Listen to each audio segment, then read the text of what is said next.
Vingt-neuvième dimanche du temps ordinaire, année A. Antienne d'ouverture, je t'appelle mon Dieu, car tu peux me répondre. Écoute-moi, entends ce que je dis. Garde-moi comme la prunelle de l'œil, sois mon abri, protège-moi.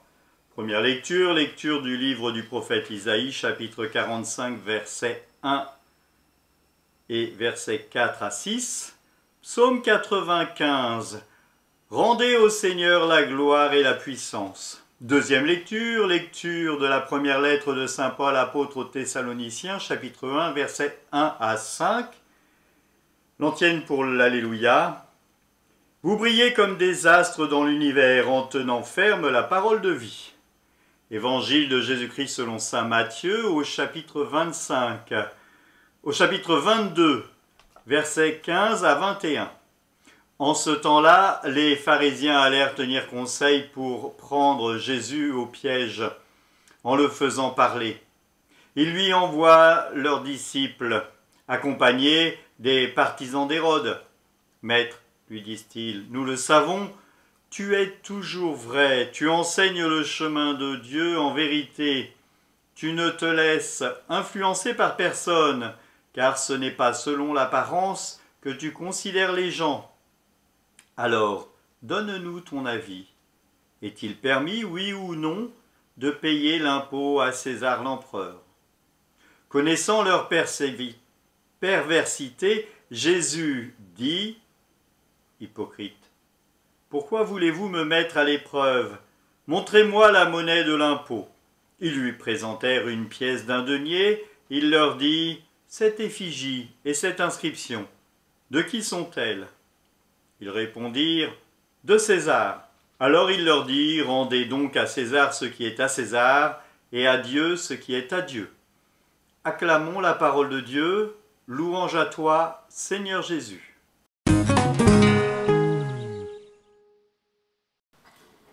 Mes frères, aujourd'hui, nous avons des lectures qui nous parlent des rois, des princes. Comment est-ce que nous, dans notre foi, nous sommes invités à vivre autour de nous avec les lois de l'État? C'est un peu ce qui nous est parlé.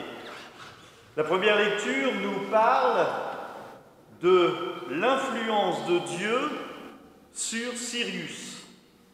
Même si Cyrus ne connaissait pas Dieu, Dieu l'a influencé pour qu'il puisse permettre au peuple d'Israël de retourner, après l'exil, de retourner en Israël pour rebâtir leur cité, rebâtir leur temple. Et donc c'est la force de l'esprit qui vient de Dieu qui guide.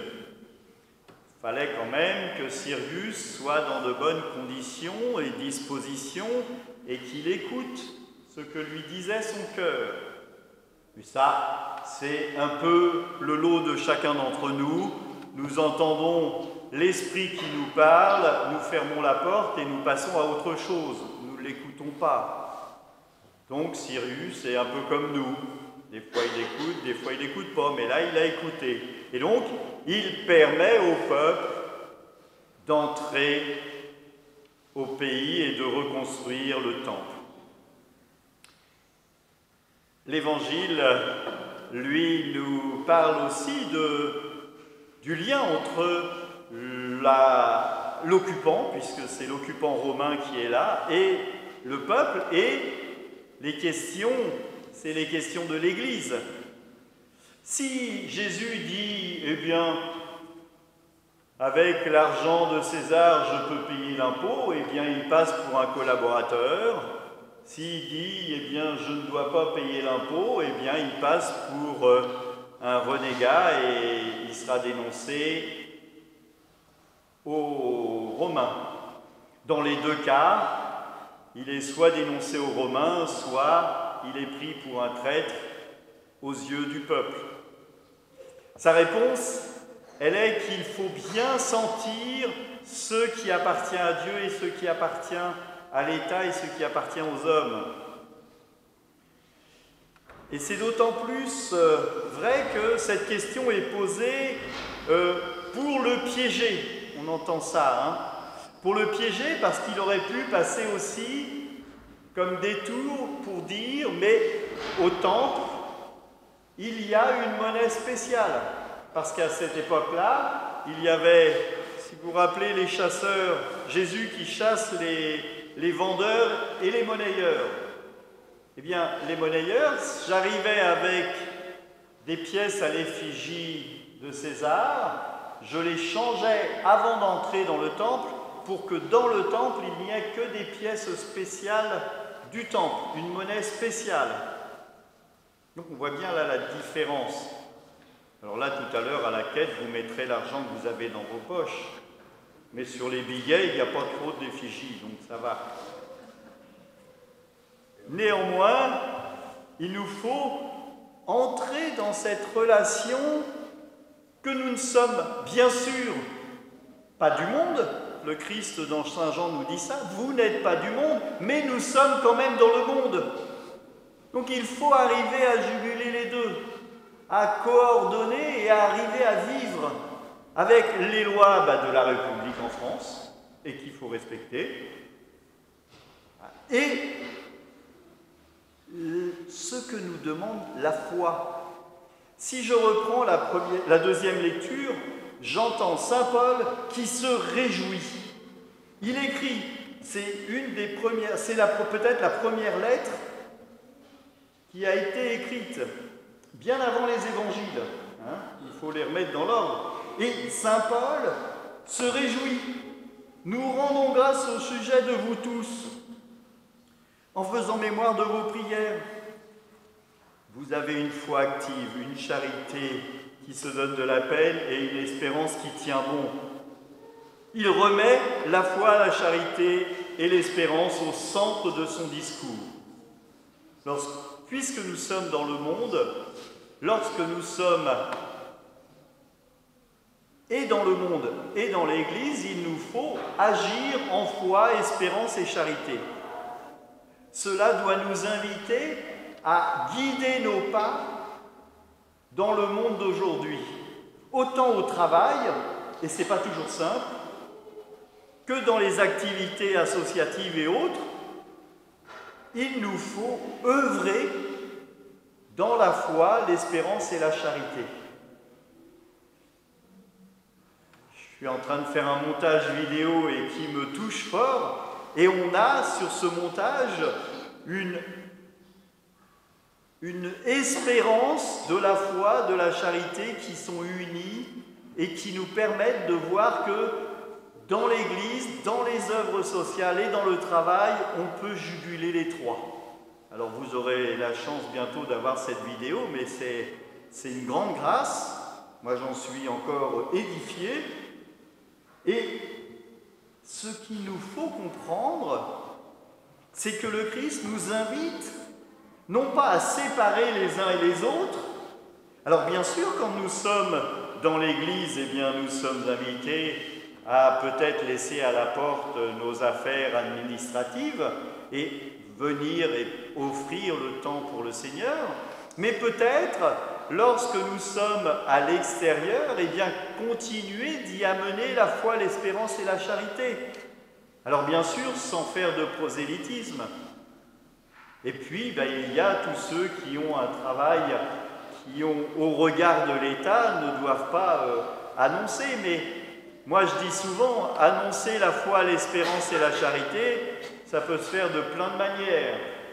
Je peux prendre une pancarte et me mettre à la gare avec « Le Christ est ressuscité, Alléluia ». Je ne suis pas sûr que je saurais le faire, mais on peut faire ça.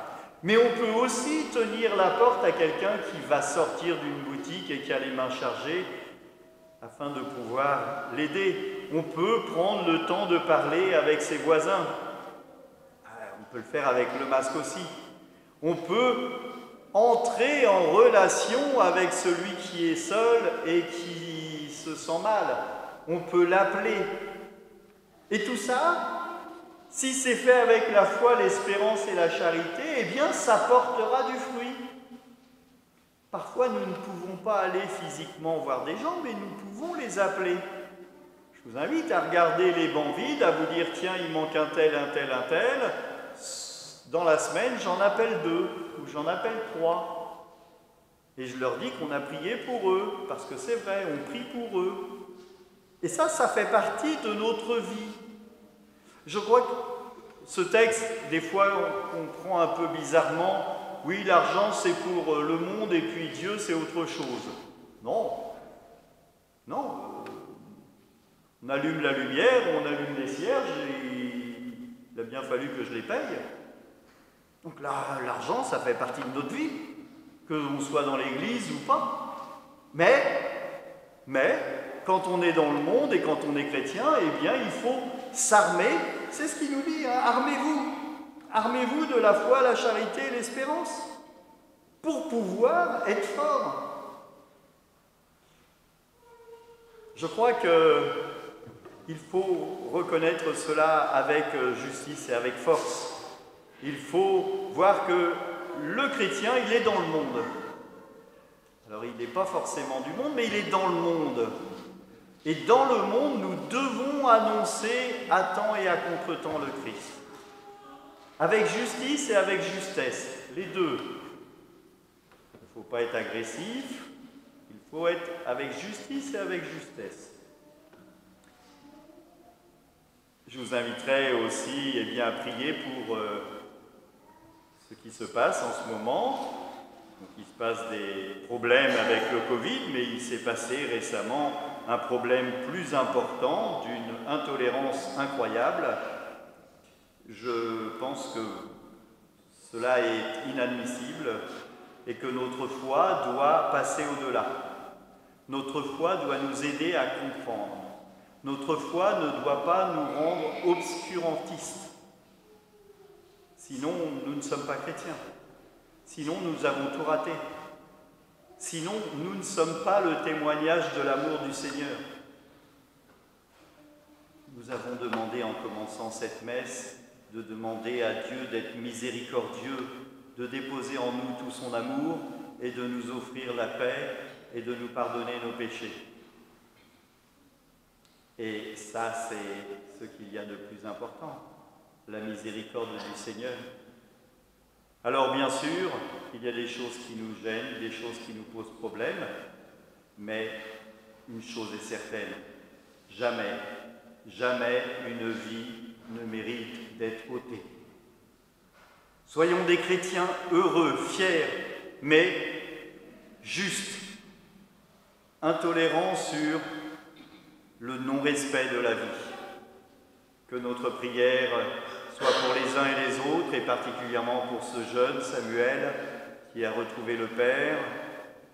Et nous prierons aussi pour que ceux qui sont intolérants puissent se convertir et voir que la vie a un prix qui ne se marchande pas.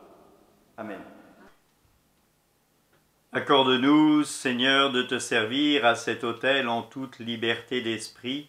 Ainsi, ta grâce pourra nous purifier dans le mystère que nous célébrons. C'est la prière sur les offrandes de ce jour, que nous puissions être libres de penser et de dire ce que nous avons sur le cœur, être libres d'annoncer au monde cette bonne nouvelle. Christ est ressuscité. Prenez soin de vous, à bientôt, que Dieu Tout-Puissant vous bénisse, Père, Fils et Saint-Esprit. Je vous invite à partager cette vidéo, à vous abonner, à mettre un pouce. À bientôt.